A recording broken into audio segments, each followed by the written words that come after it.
Alright folks, in this video we're discussing HEASoft and Docker, mainly setting it up, and I'll document a handful of issues I've encountered along the way with setting up and working with HEASoft with Docker.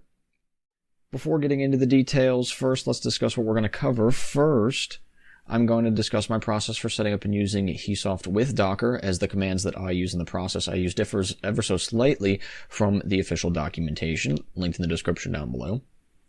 As well as I am going to discuss, demo, and document some of the issues that I've encountered, predominantly with HEASoft version 6.31 or the Dockerfile version 0.9. That said, this is also your one-time disclaimer that I'm an independent researcher and not affiliated with any government or academic institution. Therefore, you should be considering the NASA and HEASoft documentation your first reference for doing anything with HEASoft and Docker. That documentation will be linked in the description down below. I make these videos just as a third-party reference tool. And so let's start off with the basic commands for setting up and using HEASoft with Docker. I'm going to start off by just simply saying that I'm assuming that if you want to set up HEASoft with Docker, you know what Docker is and the utility or benefits and disadvantages of using Docker. So first we're going to download and unpack the data. You can go to this link in the description down below and download this tar file, and then you can just go ahead and unpack it using the following command right here. That is really the only thing that I kind of copy and paste from this documentation. Next up, I end up building the image using the docker build command. We end up using the T flag here for a tag, and then we end up naming it in the convention, as you can see right here, with the tag name and the version. The second line is generally what I would go ahead and end up using. You can see with HEASoft version 6.31, we set the tag name to HEASoft, then we put the colon, version is 6.31, and if we are working within the directory containing the Docker file, then we can just put a period.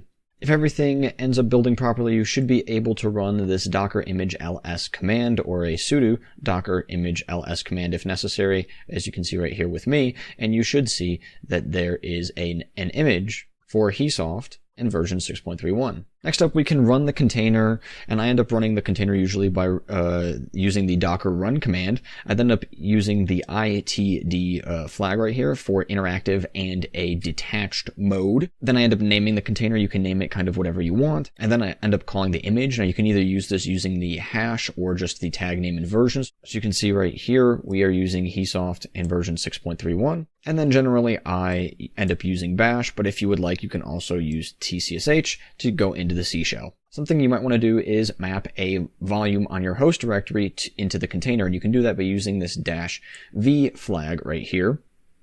Then setting the directory on the host and mapping it to a directory in the container. And again, generally I end up using bash, so you could put bin bash, or you would end up putting tcsh if you want to go into the C shell. So to demo that really quickly, we're going to run, because I need to run sudo here on my particular machine, we're going to run sudo docker run itd name. We're going to name this container astro contain. Then I'm going to go ahead and map a volume. I'm going to go ahead and map this home nick temporary directory to the home HEASoft data directory. Then we're going to tell it what image to use. We're going to be using the HEASoft image we built with the docker build command, and that's going to be version 6.31 for me. And then we're going to go and we're going to call bin bash. Going to need my password. And you can see that our docker image should have started up. We can check this by running a docker ps command, and you can see we have our container spun up.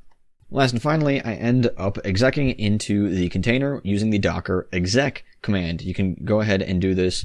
You're going to need to do this if you're running this in a detached mode, and that's why I like running stuff in a detached mode, because I can just kind of set up the container and forget it if I want to and still have a process running in the background that might be taking a while. We can pretty easily set this up by just running docker exec, it for interactive, and then the container name, and then we can either do bin bash if we want to go into bash, or tcsh if we want to go into the C shell. So to demo that really quickly, we can go and run sudo.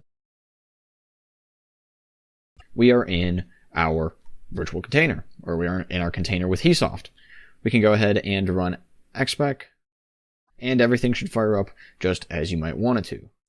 Now from there we can move over to the issue documentation, as there are still a number of issues with using HEASoft and Docker, and I'm going to address some of those right now, primarily some of the issues that I found with HEASoft version 6.3.1 as well as the Dockerfile version 0.9. At this point in the video, if you don't really care too much about these issues and you just want a working Dockerfile, remember, you can go to this GitHub repo linked in the description down below and get this Dockerfile if you want to just have something that takes care of a handful of issues that are already present with the Dockerfile version 0.9. The first main issue that I found with HEASoft and Docker is that when I end up running Docker build compared to make, my Dockerfile ends up being in the ballpark of just under 9 gigabytes. You can see that HEASoft, or at least HEASoft version 6.3.1, has a size of 12.5 gigabytes. And from local installations of HEASoft, I can verify that HEASoft should be about 12.5 gigabytes.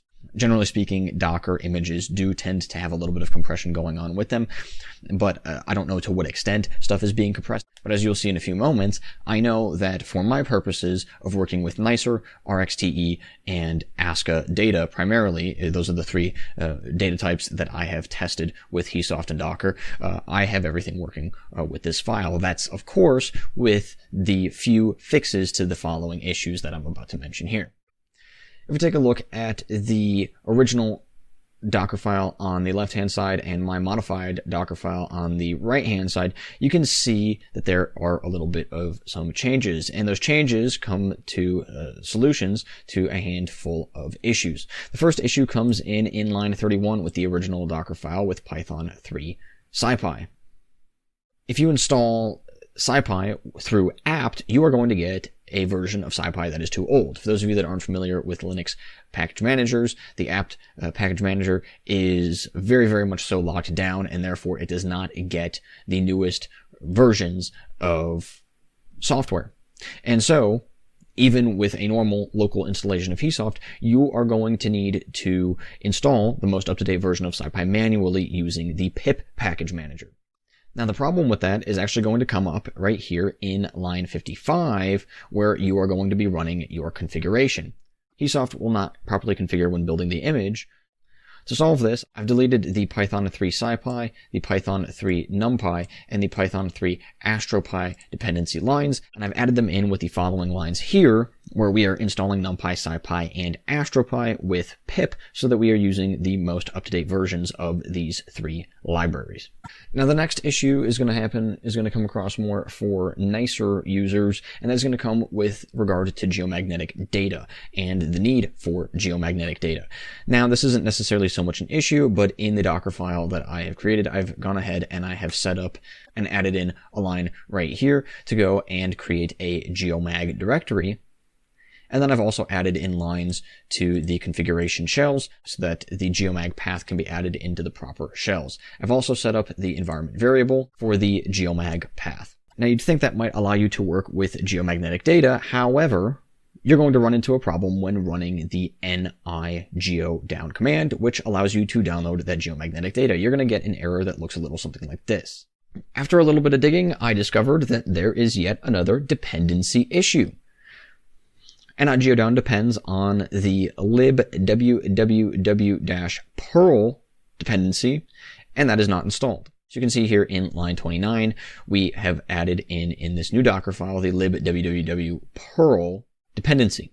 That should allow ni-geo-down to work. And now we can get to the issues that I have not actually found any solutions for yet. For me, I've run into some core dumps or segfault issues when trying to run nicer L3 spec, but I haven't found any issues with nicer L3 LC as of yet. That, of course, excludes anything to do with GUIs. I've not had any success yet using a GUI for plotting or doing anything with GUIs. So generally speaking, my entire experience with running Docker or Docker containers with HEASoft has been with regard to just simple data reduction.